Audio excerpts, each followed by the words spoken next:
Welcome to Illuminati Silver. We tell you the truth about silver. Today is Wednesday, the 23rd of March 2016, and we're briefly explaining why it is important to own physical gold and silver. Many of us in the gold and silver community are aware of the benefits of owning physical gold and silver. Here are 5 main reasons, though there are many more. 1. You can protect your savings against the currency devaluations. 2. They act as a hedge against inflation and hyperinflation. 3. You can protect yourself should a severe banking crisis occur and you cannot access your money. Owning small denominations of gold and silver will give you something to trade with. 4. They generally are quite liquid and can easily be turned into cash. And 5, you have no counterparty risk with gold and silver, contrary to paper assets, where there is always a counterparty risk involved. Now, this latter point is extremely important. Here is a brief definition of counterparty risk. Quote, counterparty risk is the risk to each party of a contract that the counterparty will not live up to its contractual obligations. End quote. So, for example, you may hold your cash in the bank, and should the bank fail and go bust, you may not receive your money back.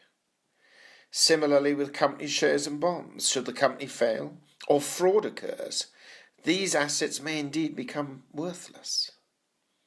Many derivative type investments hold considerable counterparty risks, especially as there may be many parties to such an asset.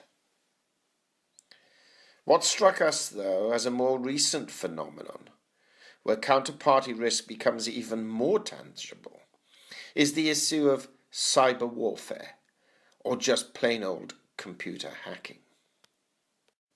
For example, it was reported back in September 2015 that a group of Russian hackers, most notably the Turla APT, Advanced Persistent Threat, was hijacking commercial satellites to siphon sensitive data from government, military, diplomatic, research and educational organizations in the United States and Europe, and also to hide their command and control servers from law enforcement agencies.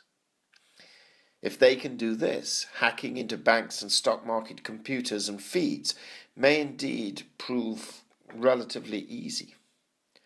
Just imagine the carnage that can be caused here.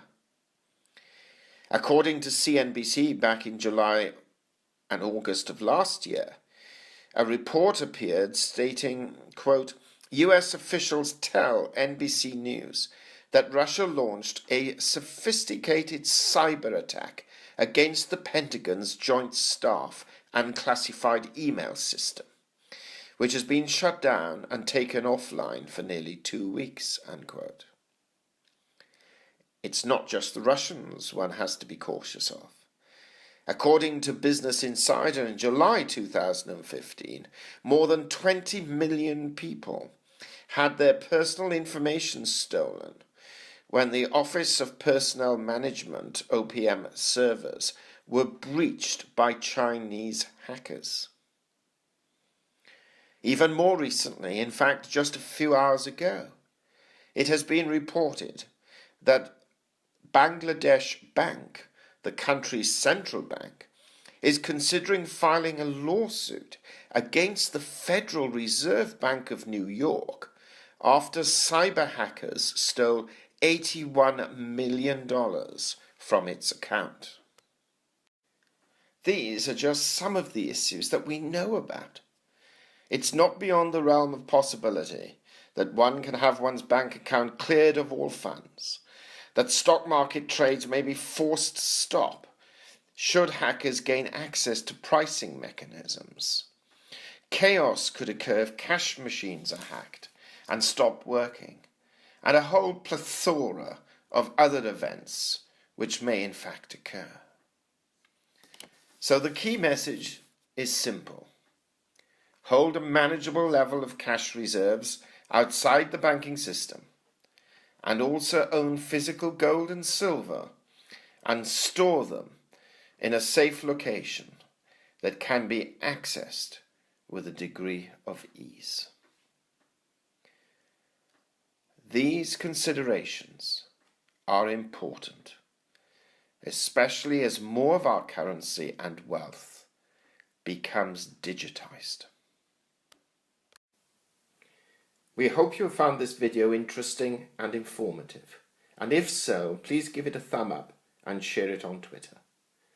Also, kindly visit our website at www.illuminatisilver.com and look at our Facebook page, which is updated daily at www.facebook.com/Illuminati Silver. Disclaimer: Illuminati Silver owners come from a background of banking, international wealth management and economics. Having now retired from these worlds, we are not qualified to give investment advice. Therefore, this and other productions must not be deemed to be giving such advice and merely represent the personal feelings